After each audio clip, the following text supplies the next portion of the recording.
안녕하세요. 송쌤입니다. 먼저 구독, 좋아요 부탁드립니다. 암기 코드 강의고요. 암기 코드라고 해서 외우시는 건 아니에요. 그냥 읽어보시는 거고 강의도 그냥 편안하게 들으시면 돼요. 다만 시험장 가기 전날에 반드시 다시 한번 읽어보세요. 그거를 좀 당부를 드려요. 수업 들어갈게요. 공인중개사법이 목적이고요. 목적에서 키워드 4가지를 읽어보는 거죠.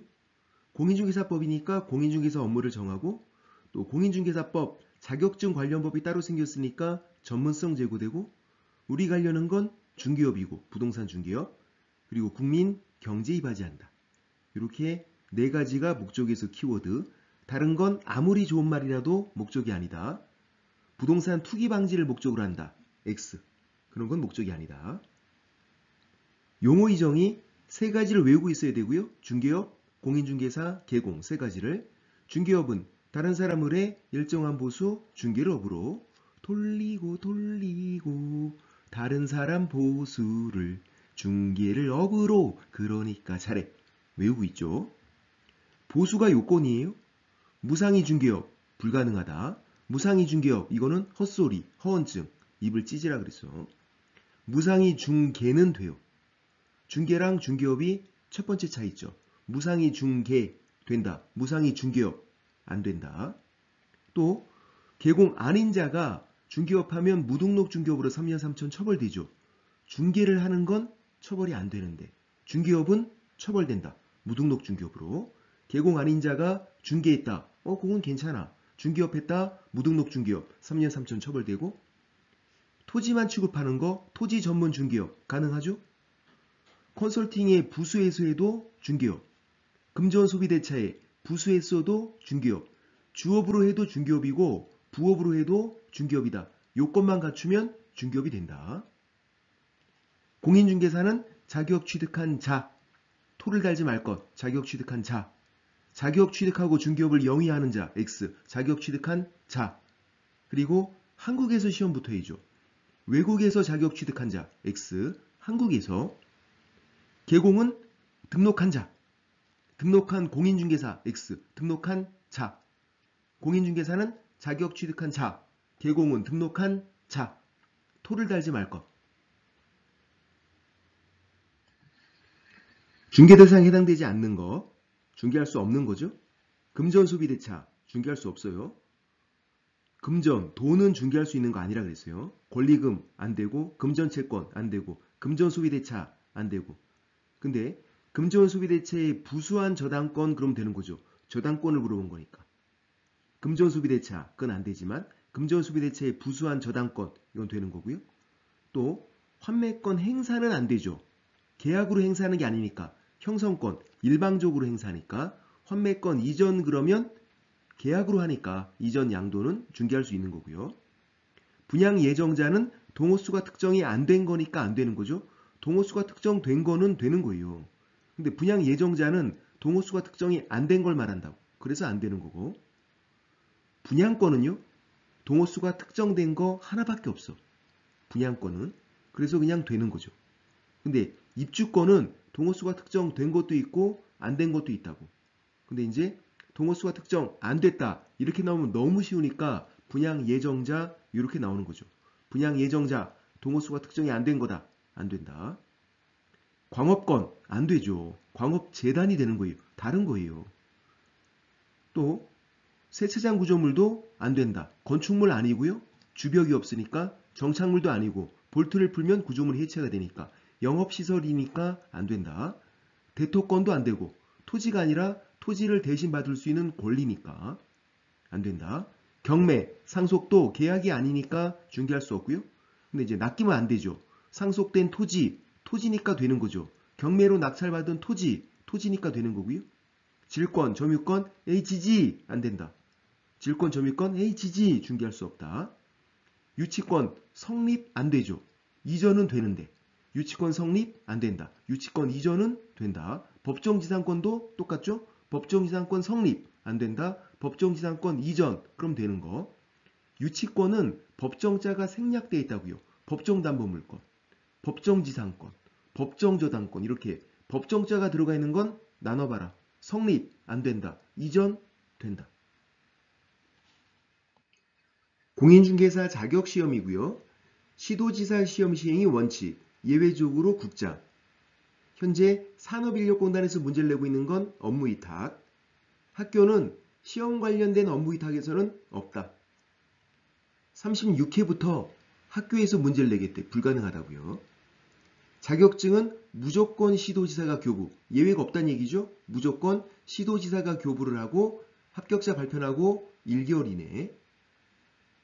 심의위원회 국토교통부에 둘 수 있다니까 임의기간, 현재 두고 있지만 임의기간 둘 수 있다.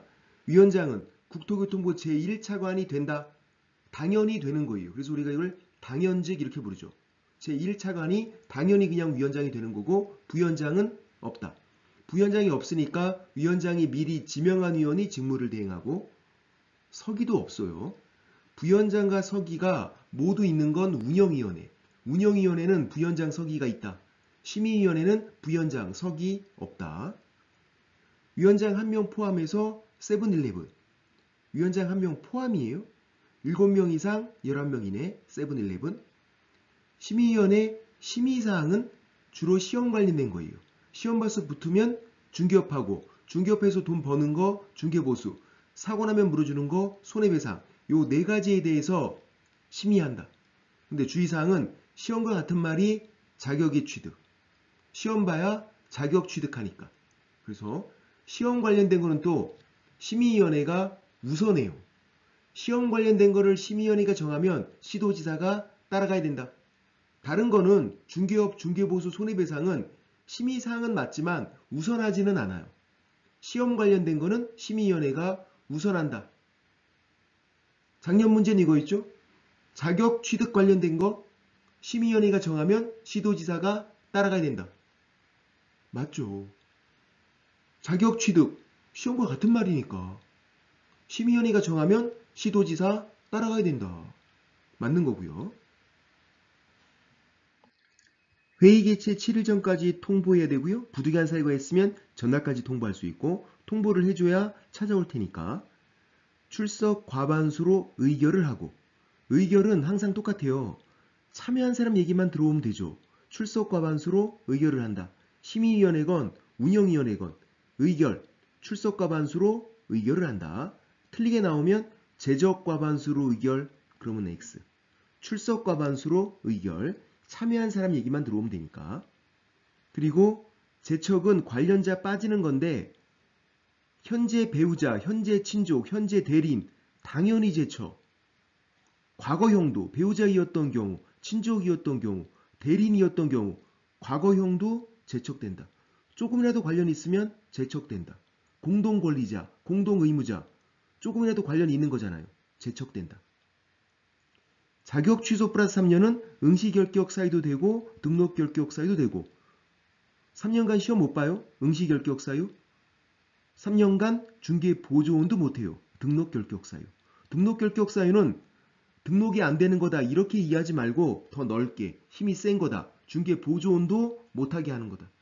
자격 취소 플러스 3년은 응시결격, 등록결격에 중복되어 있다. 이거 한 가지만 그래요. 3년간 시험도 못 보고 3년간 중개보조원도 못한다. 부정행위 플러스 5년은 5년간 시험 못 봐요. 응시결격 사유. 근데 등록결격 사유가 아니니까 중개보조원을 할 수 있다. 출제위원도 문제 개판 치면은 5년간 위촉금지. 시험 신뢰도를 크게 떨어뜨리면 5년간 위촉금지가 있고요. 시험 공고가 2번 나오는데요. 계략적인 사항 공고 매년 2월 말일까지 12월 31일까지 X 2월 말일까지 요거 한번 시험에 나왔었고요. 필요한 사항 공고는 최종 공고인데 시험 시행일 90일 전까지 60일이 아니라 90일 전까지 그래서 시험이 10월 말이니까 90일을 빼면 7월 말에 공고가 나오게 되죠. 요건 아직 시험에 안 나왔어요. 계략적인 사항 공고는 시험에 나왔었는데 그리고 무자격자가 주로 중개업무를 했으면 자격증 대여가 되죠.